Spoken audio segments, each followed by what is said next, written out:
and this one succeeded in mining this block, and it was verified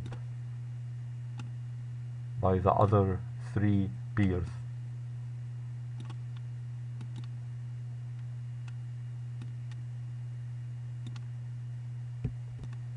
So hashing is taking a string of any length as input and producing a fixed length output. And here we are using SHA-256, the one used by Bitcoin, and it produces a 256-bit hash. And here, since we are displaying in base 16, we end up with 64 characters.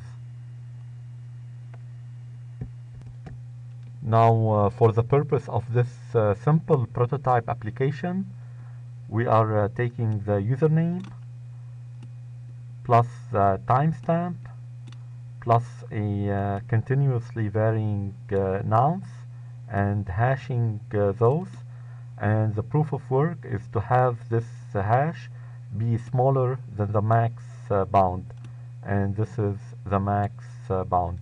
So we end up with this hash in base 16 that is smaller than this max bound.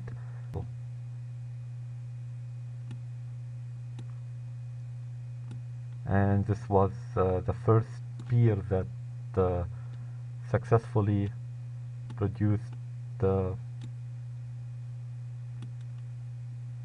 hash. So this one did not succeed in finding a base 16 number that is smaller than this max bound, and same for the other 2, this one and this one.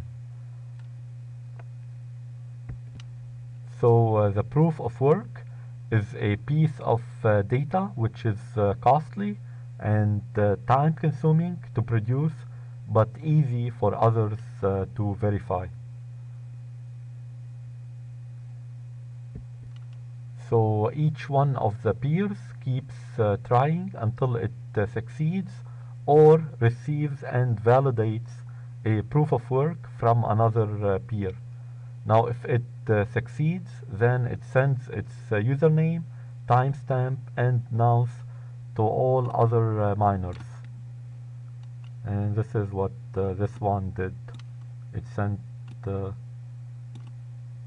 its username, timestamp and nonce to all other miners, and they went ahead and hashed those and verified that the base 16 number is smaller than the max bound. I will start